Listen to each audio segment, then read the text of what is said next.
everyone. My name is Ann Potempa. Welcome to today's presentation, which is part of a series of webinars provided by the Division of Public Health, Section of Chronic Disease Prevention and Health Promotion. Our work focuses on chronic disease and injury prevention, as well as data collection and surveillance. This webinar series was created to provide a way for us to talk about our projects and explore how we can work together. Here are a few housekeeping items to go over before we start. If you are listening by phone, please keep it on mute. Please do not put this call on hold. If you receive a call, please hang up and call back in. The webinar is planned for 30 minutes, a 20-minute presentation followed by 10 minutes of Q&A. A recording of today's webinar will be sent to all participants, and the slides will be made available online soon. Audio for this webinar will come through your computer or telephone. If you have technical difficulties, please let us know by using the chat function. Please hold all questions until the end of the presentation. To ask a question, you will need to open the participant function. You can raise your hand by clicking on the hand button, and then we can unmute you and let you know you can ask your question.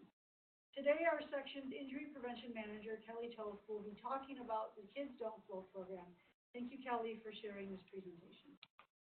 Thank you, and thank you everyone for joining us today for our webinar on the subject of the Kids Don't Float program.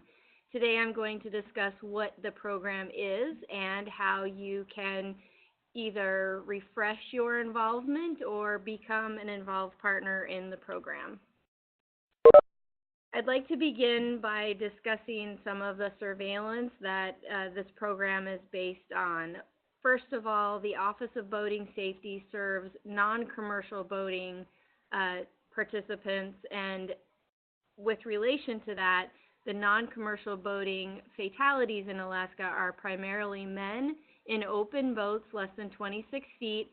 3 out of 4 are power boats, half in freshwater, half in saltwater, and then 5 out of 6 involve a vessel capsize, swamping, ejection, or fall overboard.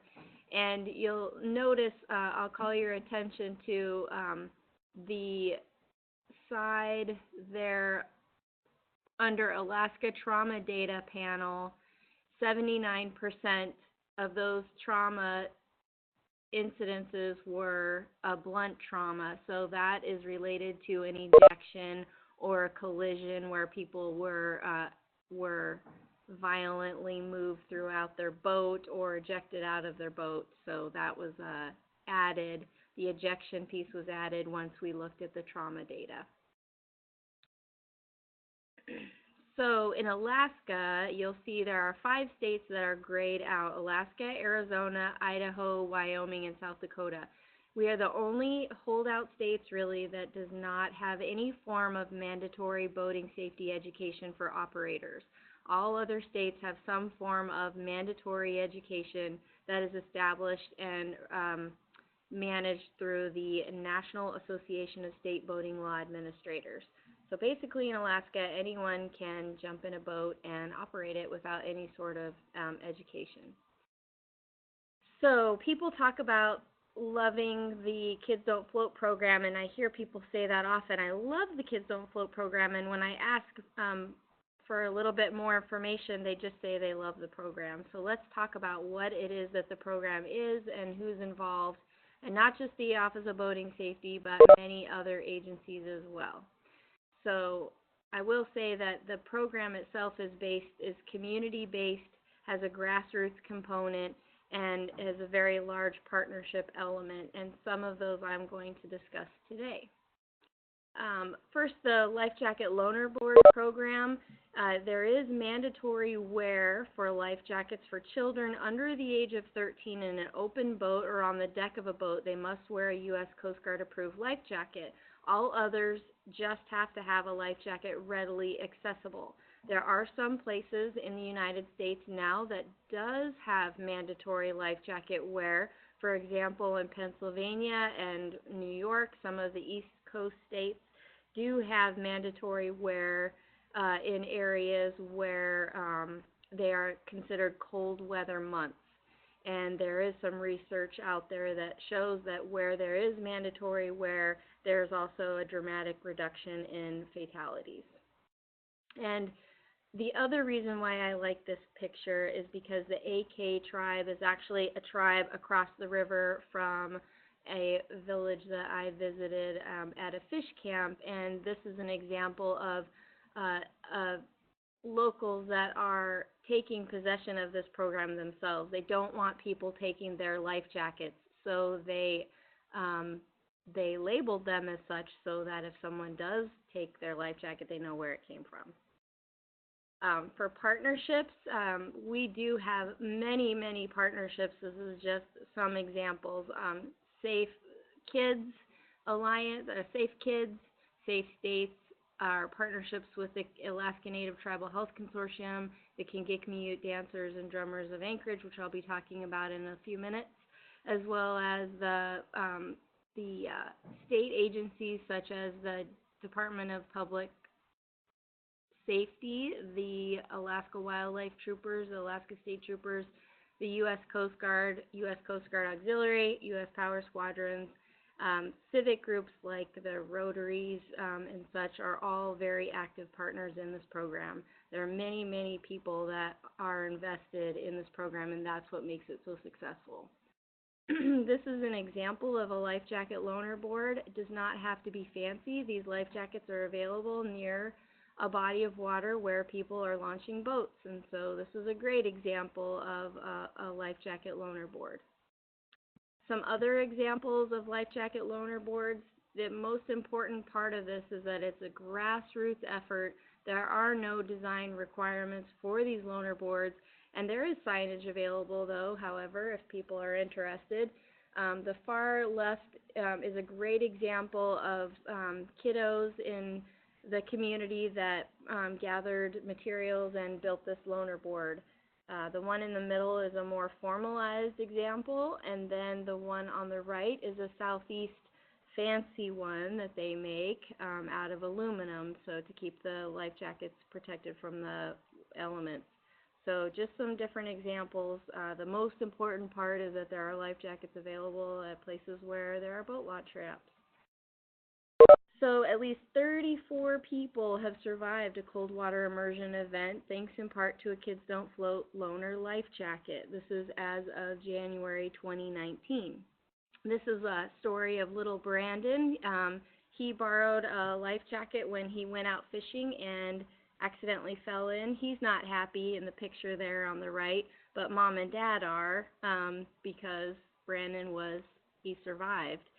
He has to wear this big giant somebody's jacket to warm up, and he was cold, so he wasn't very happy. But he went on to catch his first fish that day, so it was kind of a Cinderella story. To order your life jackets, we have placed the first initial order of the Kids Don't Float life jackets this year, but there will be a second order to be placed. In order to do that, you can visit the Division of Public Health page there under Chronic Disease Prevention and Health Promotion, Kids Don't Float, and fill out the Survey Monkey. And we will then compile the orders and get those life jackets out, probably delivered in May or June of this coming year. And for more information, my phone number is there, and you'll also see it at the end of this presentation. For education and outreach efforts, this is primarily the Office of Boating Safety under the Department of Natural Resources. They have an Alaska Waterwise course available for adults and young adults, as well as the Kids Don't Float program that we talked about. And then they also have Indigenous outreach programs and other outreach programs that I'll discuss. The Kids Don't Float education program is free. There is no charge. There are 2 40-minute presentations, the cold water survivors and passenger safety, for children preschool through high school and then beyond, as well as the ambassador program for high school, middle school students. We have an in-water pool program, and then we also have the instructor training program.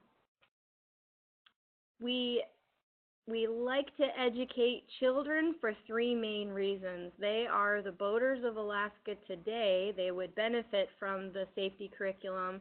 They're influencers of our target population that I mentioned earlier. Daddy, I learned that you should wear a life jacket because of the cold shock response. You may not get hypothermia, but a lot of people drown just from hyperventilation, the first stage of cold water immersion. In other words, we work to empower children to articulate the problem that we have with cold water immersion and why wearing a life jacket is so important.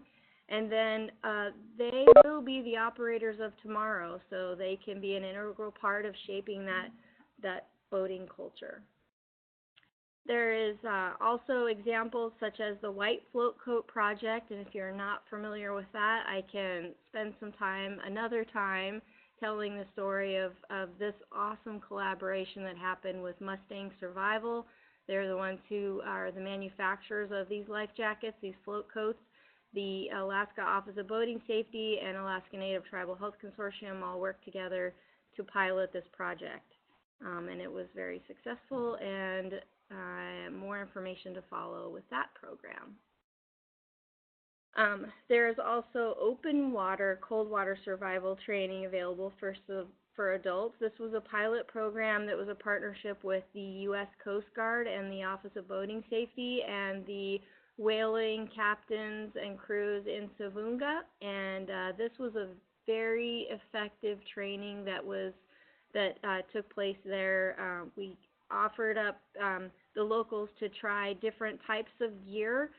None of these women in this boat have ever actually floated in the ocean before with a life jacket on, and certainly not with float coats, so this gave them in-water, real-life example of what it would be like if they were in an immersion event. And this was a really great partnership with the Coast Guard and is available in some of the Arctic communities. We also offer training and life jackets for the boat blessings that are happening throughout the year, and then also events such as Paddle Fun Day, which happens in Anchorage, and hopefully this year will also happen in Juneau and other communities. So if you are at all interested, I'm going to give you some action items here at the end of this presentation. Safe Boating Week happens in May. This is the kickoff to the boating season. It's actually a national event, but throughout Alaska, we encourage people to take life jacket selfies and share them online, and just to increase awareness about wearing a life jacket. I love this day because you wear a life jacket and people look at you like you're crazy, and it actually sparks really great, meaningful conversations in the coffee shop lines, in the elevators, especially with the life jackets there in the upper middle photo. That's Steve Neal in his inflatable life jacket, and just educating the public that there are many types of life jackets out there now. Many of them are very comfortable and very functional, and we always say the most important life jacket is the one that you actually wear. So this is a great way to spark some conversation and create a public buzz regarding life jacket wear. If you haven't seen the Float Coat song, this was a really great project and is available online. This was a great project with the Alaska Native Tribal Health Consortium, the Kingikmut Drummers and Dancers of Anchorage, and the U.S. Coast Guard. If you are in a situation where your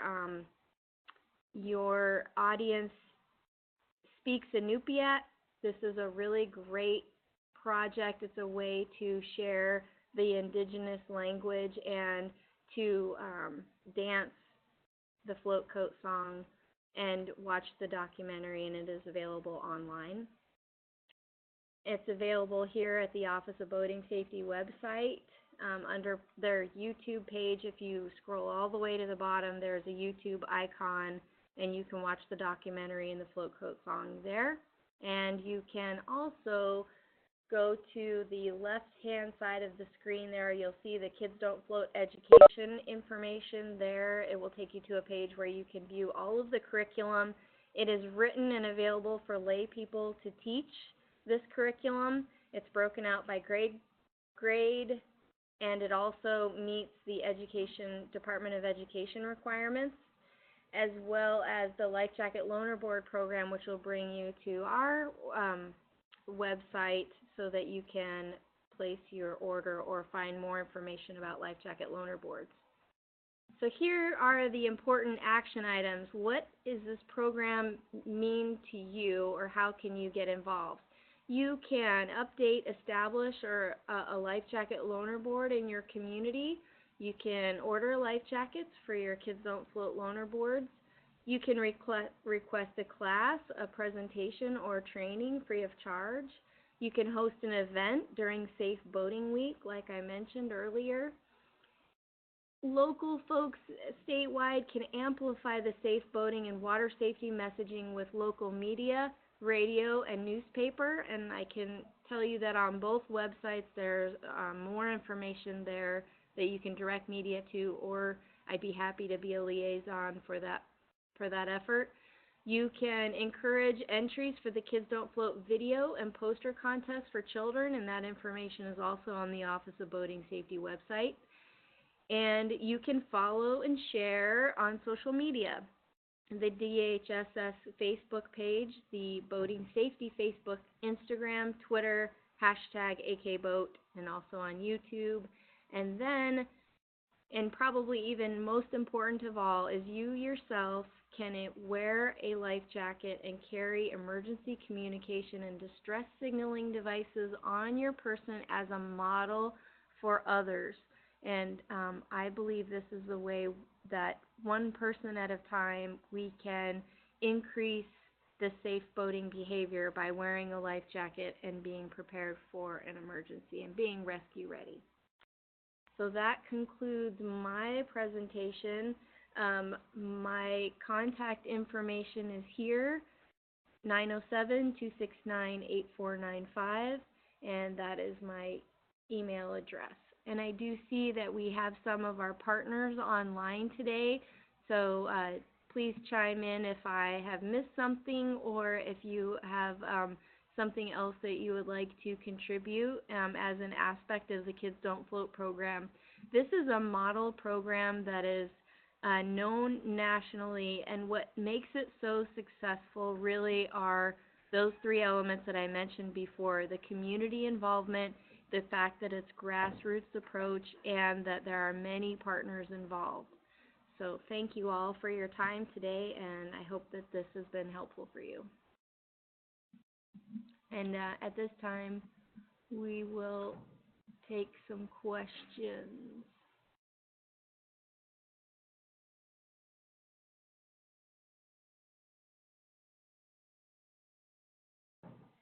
As we're waiting to see if any questions come in, this is Ann Kelly. I have one for you. What should you do if you see a loaner board and it's in disrepair? So that's a great question. Sometimes that does happen, where people wonder about a life jacket loaner board that it's in disrepair or has gone dormant. We have over 700 life jacket loaner boards in the state, but about 500 of them are really active. There's probably 200 that are dormant at this time. So if you see one of those in your community that you're not sure that it's being maintained, please give me a call. We'll take a look at the master database and we'll find out what was the latest activity on it, and maybe if you're the person that gives me a call, maybe you could be the new facilitator for that life jacket loaner board. What is the week in May that is Safe Boating Week? Great question. That is usually in May, the week of May 17th, usually. What? May, it's the week. I will get right back to you with that question. So it looks like Sarah has a question as well. I just unmuted you, so you can go Hi, ahead and Sarah. ask. Hello? Sarah? You're unmuted.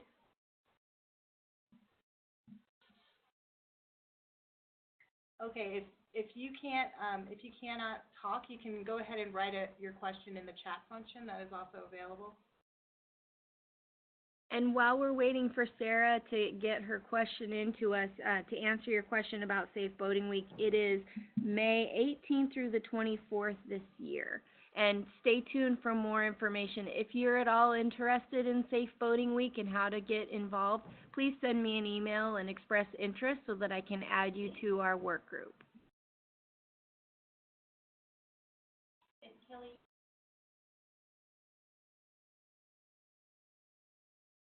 is there a deadline for that to get in on your second order? I need to get back with you on that. I have to find out from the Office of Boating Safety when that is going to be.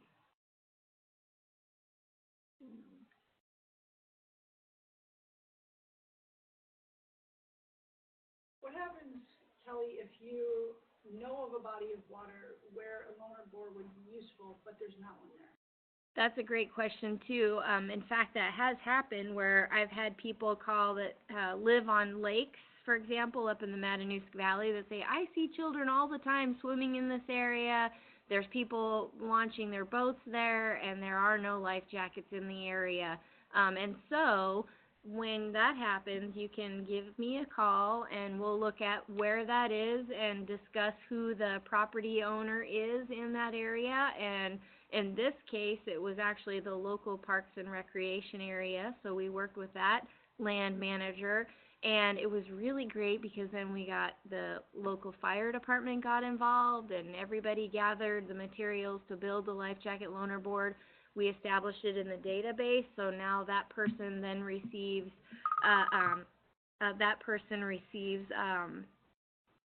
the annual survey to order life jackets, so it kind of gets everybody in the loop that way.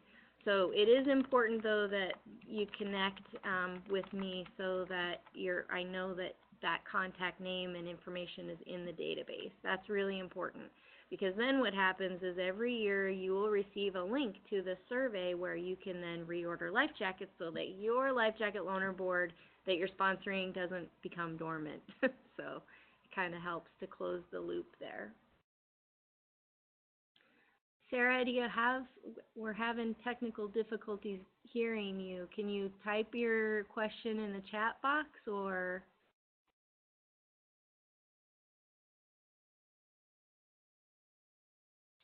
While we're waiting for that, just a reminder that Kelly's presentation and this webinar will be put online on our Sections webinar page in the next couple of weeks. And when that happens, you will all receive an email to let you know where you can find it if you'd like to watch any part of this again.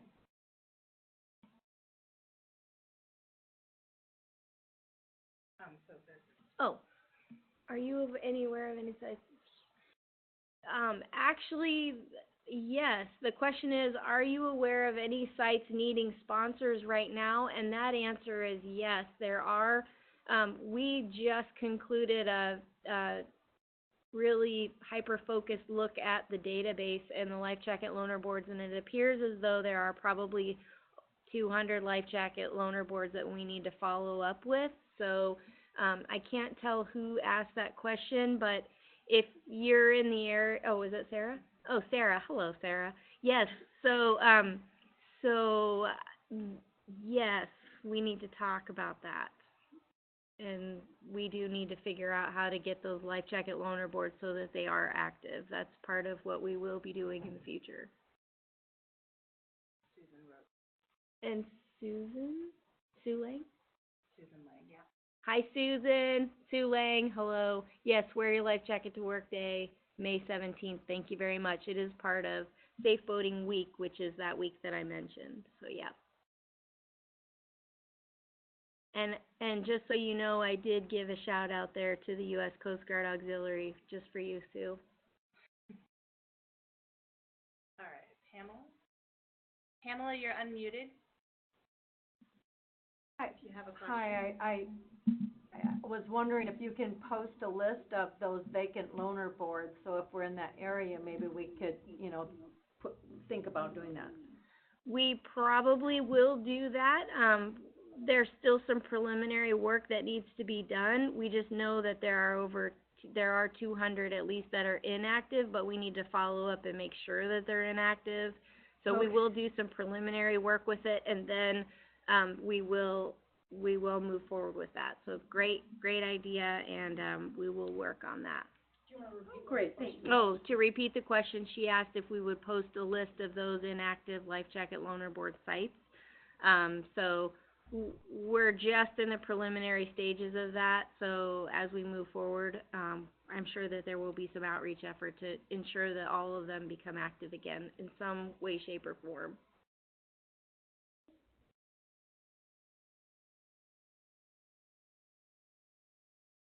That was the same question. Okay. Okay. So I think those are all the questions today. Kelly has left her information though, both her contact phone number and her email, and she'd be happy to take any follow-up questions after today's webinar. Thank you very much for participating today, and we will be coming back in the upcoming months with additional webinars from our section of chronic disease prevention and health promotion. Thank you.